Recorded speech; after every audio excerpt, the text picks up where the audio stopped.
Formation minnu bolodalen no centre Mardianière kɔnɔ o ye coupe couture broderie ni stylisme modélisme ye ale ye san 3 ni kalo 6 kalan ye o formation tellement fana b'an fɛ ye o ye san 1 ni kalo 6 ye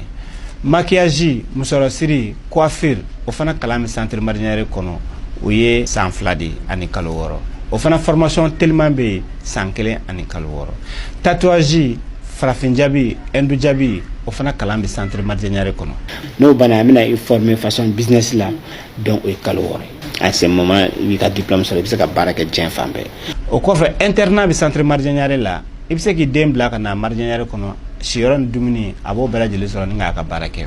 centre Mardianière filɛ nin ye Falajɛ IGA sirafara la centre Mardianière bɛ Segu Midine centre Mardianière bɛ Bakɔ Jikɔrɔni centre Mardianière bɛ Korofina sirafara gitɔrɔnda la ni mɔgɔ bɛ renseignement wɛrɛ la i bɛ se ka weleli kɛ 76 12 11 18 20 20 18 20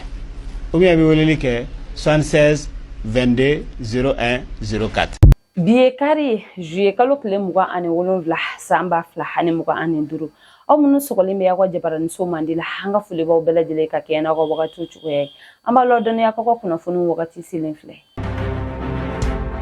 bakuruba kunnafoniw na an ka duwani cɛdenw ye tɛgɛ kɛ ɲɛnaminima fɛn dɔw la min kun bɛ ka don an ka jamana kɔnɔna la fo ka taga se bagi jaabi min bɔra an da bɛna don o ni a ɲɔgɔnna caman na ko kan kunnafoniw olu bɛna lase aw ma aw bisimila. An ka duwani cɛdenw ye wulikajɔ bila sen ka alamisado juye kalo tile 24 san 2025 ka tɛgɛ kɛ ɲɛnaminimafɛn na n'a bɛ wele nanzarakan na ko cannabis o bulu 104 ɲɔgɔnna u ye tɛgɛ kɛ o la min tun dogolen bɛ kamiyon 2 kɔnɔna la a tun bɛ ka bɔ an dafɛ jamana dɔ kɔnɔna la ka don ni a ye an ka jamana kɔnɔna la an ka duwani cɛdenw sera ka tɛgɛ kɛ nin na hali k'a sɔrɔ u ye nin ɲɛnaminimafɛn u ye a dogo cogo la yaasa an ka duwani cɛdenw kana a ye cogoya min nka an ka duwani cɛdenw ye a jira ko u kalikan de don ka fɛɛrɛ bɛɛ lajɛlen bila sen kan ka lakana ka o sabati an ka jamana kɔnɔna la ɲɛnaminimafɛnw doli ba maliba kɔnɔna la ka se ka dankari kɛ o la cogoya min na wa fana ko u bɛna na u seko n'u damayira bɛɛ lajɛlen kɛ yaasa o baara bɛ se ka ɲɛ u bolo cogoya min na. An ka kalan minisiri bɔra ka laseli kɛ ka ɲɛsin bagi jaabiw ma bagi min kɛra juin kalo kɔnɔna la san 2025 a y'a jira ko 100 sarala min ye maa 27 buruburu 48 olu de ye bagi sɔrɔ ɲinan ta ka ca ni salon ta ye sabula min ye salon maa 27 buruburu 42 100 sarala olu de ye a sɔrɔ Umar Jagiti ni ale an ka sifinaka min si bɛ san 18 na n'a bɛ lycée Mama Camu kɔnɔna la ale de kɛra premier national ye ni kuru 18 murumuru 15 mugan sara la série science exacte la a ye mention excellente de sɔrɔ. Ka kɛɲɛ ni an ka seko ni dɔnko baarakɛla maa 3 ka minɛli ye an ka finitigilakaw fɛ ni o ye Babani Kone Mariamba fo ka se Bingini Bagagan ma min ye u ka faniw ye olu tun bɛ boli da la u ka fɔɲɔgɔnkɔ boli da la yaasa ka u ka dɛmɛ ka o jira ni maa ninnu na nka fɔɲɔgɔnkɔ tɛmɛna ni maa ninnu ni ɲɔgɔn cɛ boli da la fo an ka finitigilakaw de ye fɛɛrɛ bila sen ka yaasa min ye bɛɛ lajɛlen bɛ se ka bɔ yen nɔ hani a kɛlɛ dan bɛ se ka sigi a la cogoya min o hukumu kɔnɔna la an ka jamana ɲɛmaaw ye a jira k'u bɛna fɛɛrɛ bila sen kan yaasa ka ni maa ninnu k'u bɔ boli ka taa n'u ye yɔrɔ wɛrɛ yaasa basigi bɛ se ka na boli kɛrɛfɛla la cogoya min na wa fana an ka maa dɔw ye a jira an ka kunnafonidilaw ka kuma barani na ko nin b'a jira ko min ye bɔlɔlɔsiraw ye ko kɔlɔlɔ juguba de bɛ a la an ka ɲɛnamayaw kɔnɔna la o hukumu kɔnɔna la ko olu bɛ welewelemada kɛ ka ɲɛsin bɛɛ lajɛlen ma maa o maa de bɛ n'i ye nin maa ninnu ka fani ye ko i ka i janto i bɛ waleya minnu kɛ an ka bɔlɔlɔsiraw sanfɛ o ka kɛ waleyaw ye min tɛ dangari kɛ an ka danbew ni an ka tabiyaw la ko an ka jateminɛ kɛ sabula bɔlɔlɔsira ko kɛwalew bɛ ka kɛ a sanfɛ bibi na min cɛ ka jugu kosɛbɛ min yɛrɛ bɛ se ka kɛ sababu ye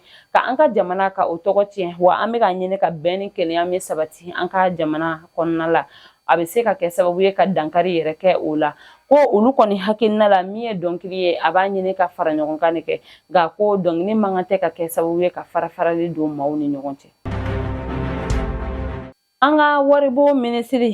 minisiri Aluseni Sanu ni an ka BCEAO fo ka taga se an ka maaba caman ye lajɛrɛ bila sen kan lajɛrɛ min kɛnɛ kan u ye u ka nisɔndiya jira sabula u y'a jira ko min ye BCEAO ye ko a ye a latigɛ k'a ka taux d'intérêt ka dɔ bɔ o la hani u ka lajɛrɛ in kɛnɛ kan u ye a jira an ka cakɛda fitinin mun be n'a olu be wele nazarakan na ko petites et moyennes entreprises PME ka fɛrɛ bila sen kan yaasa olu be se ka dɛmɛ cogoya min na an ka minisiri Sanu y'a jira ko min ye an ka nin cakɛda fitinin ninnu ye ko u jɔyɔrɔ ka bon kosɛbɛ jamana ka sɔrɔ yiriwa la ko o hukumu kɔnɔna la dɛmɛ kan ka ta ka ɲɛsin u ma yaasa u be se cogoya min na ka baara kɛ ni a ye jamana ka sɔrɔ be se ka yiriwa ko hali k'a sɔrɔ don tɛmɛnenw na min ye nin cakɛda ninnu ye u ye sefa wari miliyari 1 ni a kunkanfɛn sɔrɔ dɛmɛ la nka ko t'a bali ko dɔ kan ka fara a kan halisa sabula u jɔyɔrɔ ka bon jamana ka sɔrɔ yiriwa la BCEAO ɲɛma tun y'a kɛnɛ kan ni o ye Barema Bokum ye ale ye a jira ko an ka wari kɔrɔ fɛn o fɛn be yen nɔ ko u bɛna fɛrɛ bɛɛ lajɛlen bila sen kan ka olu falen ka o kɛ kuraw ye yaasa baara bɛ se ka kɛ ni a ye cogoya min na banki maaw kana na gɛlɛya sɔrɔ a la wa u kana sɔn ka u ka clients fɛnɛ na u kana na u ka clients nabila ka sababuya kɛ ko wari kɔrɔ fana bɛ u bolo o hukumu kɔnɔ min ye Madame Siribe Aissata Kone ni ale ye bankiw ka jɛkulu ɲɛmaa ye ale fana ye welewelemada kɛ ka ɲɛsin banki bɛɛ lajɛlen ma ko u kana na u ka clients na bila ka sababuya kɛ ko wari kɔrɔ bɛ u bolo ko ni maaw ma nana ni wari kɔrɔ ye u ka banki kɔnɔna la u ka o wari ninnu minɛ ka fɛɛrɛ kɛ ka taga ni a ye banque centrale la yaasa a bɛ se ka falen ka kɛ kura ye u ka baara kɛ ni a ye cogoya min na wa fana a y'a jira ko fɛɛrɛw kan ka bila sen kan client minnu bɛna retrait kɛ u fɛ yen nɔ ka se ka dɔɔni dɔɔni tigɛ ka bɔ olu kun yaasa o wari bɛ se ka bila an ka distributeur automatique ka bolo kan cogoya min olu fana ka se ka baara kɛ ni a ye cogoya min na. An ka ministre des Affaires étrangères Abdoulaye Diop ye monsieur Thomas Eki bisimila ni ale Union européenne ka lasigiden ni ale ka baara bɛna ban ni wagati in na an ka jamana kɔnɔna la u ka lajɛrɛ in kɛra alamisa don juillet kalo tile 24 san 2025 a kɛnɛ kan min ye an ka ministre Abdoulaye Diop ye a ye folikan belebele lase Union européenne lasigiden ma ko min ye wulikajɔw bila sen kan yaasa Union européenne ni ban Maliba bɛ se k'u bolo di ɲɔgɔn ma cogoya min na ka baara kɛ ɲɔgɔn fɛ siraw la sira min nafa bɛ se ka bonya Union européenne ni ban Maliba bɛɛ lajɛlen ka sɔrɔ yiriwaw ma a y'a jira ko a ye baara caman de kɛ nin jɛkulu ni an ka jamana ka bolo di ɲɔgɔn ma ɲɛtaga la wa a ye folikan lase a ma a ka o baarakɛlenw fana na. Sabalibugukaw fɛ yen nɔ juillet kalo tile 21 san 2025 an ka finitigilakaw ka wulikajɔ kɛra sababu ye ka tɛgɛ kɛ maa dɔ la Sabalibugu sugu kɔnɔna la min ka baara bɛnnen bɛ ɲɛnaminimafɛn feereli ma Sabalibugu kɔnɔna la u kɛlen kɔfɛ ka tɛgɛ kɛ a la u ye ɲininkaliw boloda a kan o kɛra sababu ye u taara tɛgɛ kɛ garaji baarakɛla dɔ la min ni nin maa ninnu tun bɛ jɛ ka baara kɛ ɲɔgɔn fɛ u maa naani de don u bɛ maaw bolofɛnw daraki ka bɔ u bolo ka taa ni o ye ni garaji in kɔnɔna la k'a bayɛlɛma ka sɔrɔ la k'a feere yaasa bolimafɛn tigiw kana se ka u ka bolimafɛn dɔn cogoya min na nin wagati in na ni maa naani min minɛna hajira la ko u si b'a daminɛ san 20 na ka taa san 29 na u b'an ka kiiri tigilamɔgɔw ɲɛkɔrɔ yaasa u ni latigɛ min ka kan u ka se ka da u kan an ka finitigilakaw y'a jira fana ko u bɛna ɲininiw bila sen kan yaasa maa o maa ni olu nɔ bɛ nin ko in na tɛgɛ ka se ka kɛ u la cogoya min na wa ko o baara fana tɛ nɔgɔya olu bolo ni an jamanadenw ma fara olu kan yaasa ni maa jugu ninnu daga bɛ se ka ta ka bɔ an da la lakana bɛ se ka sabati jamana in fantan ani naani bɛɛ lajɛlen na cogoya min na. Menakakaw fɛ yen nɔ alamisa don juillet kalo tile 24 san 2025 Gawo bourse de travail yɔrɔ la min ye u ka lakɔli karamɔgɔw ye u bɔra ka laseli kɛ k'a jira ko a bɛ kalo 5 ɲɔgɔnna bɔ u tɛ ka u ka sara wariw sɔrɔ ko hali k'a sɔrɔ u ye fɛɛrɛw bɛɛ lajɛlen bila sen kan yaasa u bɛ se ka ɲɛ sɔrɔ a ma nka ko u ma ɲɛ sɔrɔ a ma u y'a jira ko k'a sɔrɔ u baarakɛɲɔgɔn dɔw bɛ yen nɔ ko olu tɛ Menaka kɔnɔna la kabini san 2012 kɔnɔna la nka ko olu bɛ ka u ka sara wari sɔrɔ o hukumu kɔnɔ k'u bɛ welewelemada kɛ ka ɲɛsin an ka jamana ɲɛmaaw ani Gawo gouverneur ko fɛɛrɛw ka bila sen kan yaasa u bɛ se k'u ka nafolo sɔrɔ cogoya min wa ko olu labɛnnen bɛ ka baara kɛ yɔrɔ bɛɛ lajɛlen na lakana sabatilen bɛ yɔrɔ min na. Burɛmkaw fɛ yen nɔ sigida min bɛ yen ni o bɛ wele ko Asa Gariya olu ye jibon sɔrɔ ka bɔ ONG NRC ni u ka kapu ka bolo di ɲɔgɔn ma ani u ka kalanso CGS ka bolo di ɲɔgɔn ma kɔnɔna la. A inauguration kɛra tarata don juillet kalo tile 22 san 2025. U ye folikan lase u dɛmɛbaga jɛkuluw ma olu minnu kɛra sababu ye ka ni jibo in di u ma yasa caman bɛ se ka bɔ u ka jiko gɛlɛya la cogoya min na. Wa u y'a jira fana ko jɛkulu in siɲɛ fɔlɔ tɛ nin ye ka na ni jibo ye Burɛm dugu kɔnɔna la. An ka maliden minnu sigilen bɛ Guinée Équatoriale kɔnɔna la kɛrɛnkɛrɛnnenya la malo bɔ olu ye sefa wari 900 fara ɲɔgɔn kan ka o di an ka lasigiden bɛ Guinée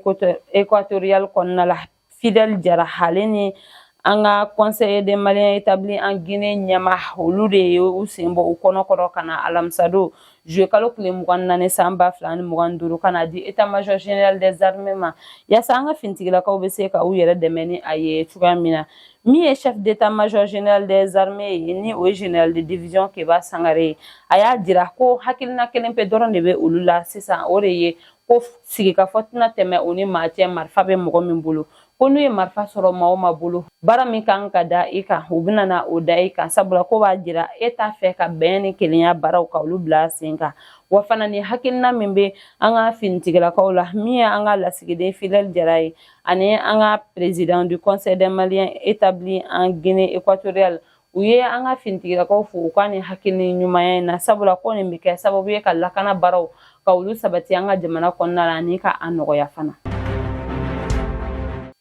Ka kɛɲɛ ni charte pour la paix et la réconciliation gafe min sɛbɛnna an ka premier ministre kɔrɔ ni a baarakɛɲɔgɔn Usmane Isufu Mayiga ni u ye a di an ka jamanakuntigi ma. An ka jamanakuntigi général d'armée Assimi Goïta bɔra ka laseli kɛ k'a jira ko ni gafe min sɛbɛnnen filɛ nin ye ko a ka kan maliden bɛɛ lajɛlen ka ni gafe in ta ka baara kɛ ni a ye sabula ko a bɛ se ka kɛ sababu ye ka fɔɲɔgɔnkɔ min bɛ an ni ɲɔgɔn cɛ an ka se ka fɛɛrɛ sɔrɔ a la cogoya min sabu a y'a jira ko don tɛmɛnenw na min ye jamana wɛrɛ maaw ye ko olu ye a ɲini k'a fɔ ko u bɛ fɔ ka bɛn kɛ Ban Maliba ni Banmaci wale tigilamɔgɔw ni ɲɔgɔn cɛ nka ko o baara jateminɛw ye a jira ko o kun tɛ ka dabɔ ka bɛn ni keleya sabati nka ko kun bɛ ka dabɔ fɛn wɛrɛ de kama. Ko maa si de tɛ se ka an ka bɛn ni kelenya kuma fɔ ni malidenw yɛrɛ tɛ sabula ko ni gafe min sɛbɛnnen filɛ nin ye a sɛbɛnna ni maliden bɛɛ lajɛlen ka hakilina de ale ka kuma kɔfɛ min ye général de corps d'armée Ismaël Wage ale fana ye kuma ta k'a jira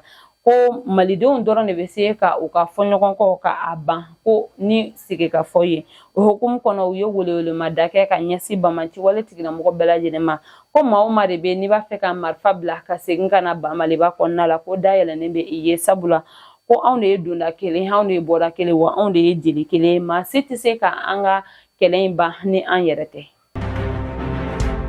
Ka kɛɲɛ ni bolodiɲɔgɔnma min bɛ Mali ani Arabi Saoudite ni ɲɔgɔn cɛ seko ni dɔnko sira fɛ an ka seko ni dɔnko minisiri Mahmoud Dafe ye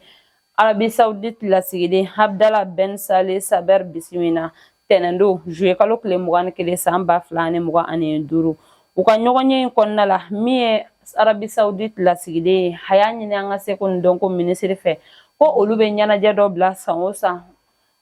sena u ka dugu kɔnɔna la ni o bɛ wele ko Riyad saison ko a ka di a ye an ka seko ni dɔnko minisiri ka taa o kɛnɛ kan yasa ka se ka taa a kɛcogo lajɛ cogoya min na o hukumu kɔnɔna la an ka seko ni dɔnko minisiri fana ye a jira a ɲini a fɛ ko nin wagati in na Tombouctou marabolo la biennale artistique baaraw bɛ sen na yasa olu bɛ se ka kɛ kɛcogo ɲuman na cogoya min na décembre kalo la ko a ka di ale fana ye a ka taa o kɛnɛ kan yasa a ka taa Tombouctou ɲa lajɛ ani biennale yɛrɛ baara bɛ kɛ cogoya min na malidenw fana fɛ a ka se ka o dɔn yasa ka o dɔnniyaw ka o fara u fana ta kan bɛɛ lajɛlen ka se ka a tɔnɔma bɔ cogoya min na min ye Arabi Saoudite lasigiden ye a sɔnna o ma a y'a jira ko a bɛna fɛɛrɛw bila sen kan ka se ka taa o kɛnɛ kan cogoya min na an ka seko ni dɔnko minisiri ye a fo kosɛbɛ a ka hakili ɲumanyaw na ani fana a ka labɛnw na kɛnɛ bɛ ka minnu bila sen kan yasa bolodi ɲɔgɔnma min bɛ ni jamana fila ni ɲɔgɔn cɛ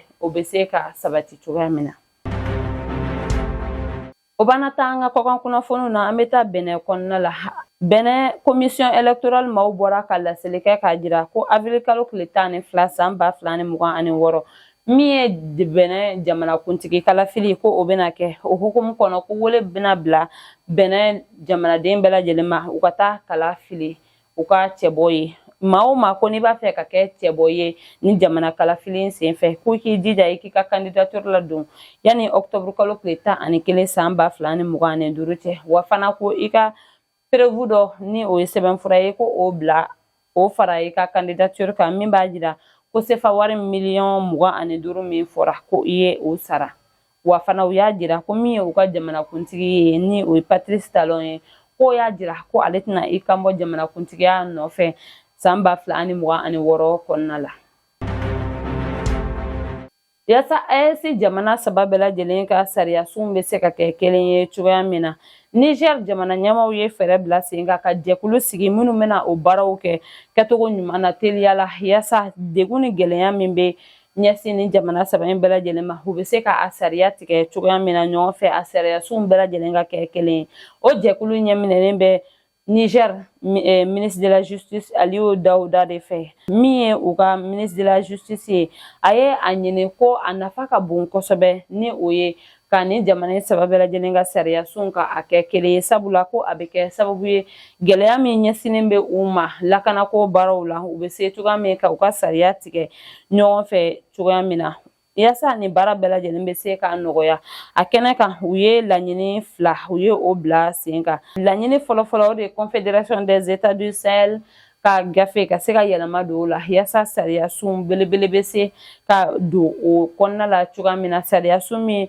ni jamana saba bɛɛ lajɛlen bɛna ta ka baara kɛ ni a ye k'a ka kiiri tigɛ ni a ye i n'a fɔ a kan ka kɛ cogoya min na min ye laɲini filanan ye o de ye ko u bɛna na jɛkulu sigi jɛkulu min ye ni jamana saba bɛɛ lajɛlen ministre de la justice ye u bɛ se ka ɲɔgɔn sɔrɔ cogoya min na ka hakilina falenfalenw kɛ yasa baara bɛ se ka taa a tacogo ɲuman na cogoya min o hukumu kɔnɔ min ye Aliyu Dawuda ye a y'a ɲini a baarakɛɲɔgɔnw fɛ ko n'a ma ɲɛ Niger de sugantira ka nin baara in kɛ k'u ka fɛɛrɛ bɛɛ lajɛlen bila sen kan yasa Niger bɛ se ka a tɔgɔ duman sɔrɔ cogoya min na u ka baara ɲuman kɛ k'a di yasa a baaraw bɛɛ lajɛlen bɛ se ka kɛ jɛlenya kɔnɔna la cogoya min na ani fana Sahel jamana bɛ se ka sariya sunba kelen sɔrɔ k'a ka kiiriw tigɛ ni a ye donna nataw la yasa AES jɛkulu yɛrɛ u bɛ se ka sankɔrɔta sɔrɔ cogoya min na. Nin bɛ dan sigi an ka bi kunnafoniw na an tɛ sɛgɛn an tɛ ɲinɛ an b'an ka dibida baarakɛbagaw fo sabula o jɔyɔrɔ ka bon an ka baara in na an b'a fɔ ko Ala ka basigi sabati an ka jamana kɔnɔ Ala ka sankɔrɔta di an ka finitigilakaw ma ni Ala m'an ka jɔnya jɔ an na an bɛ ɲɔgɔn sɔrɔ sini ka kunnafoni di aw ma ladiriya la shukuran.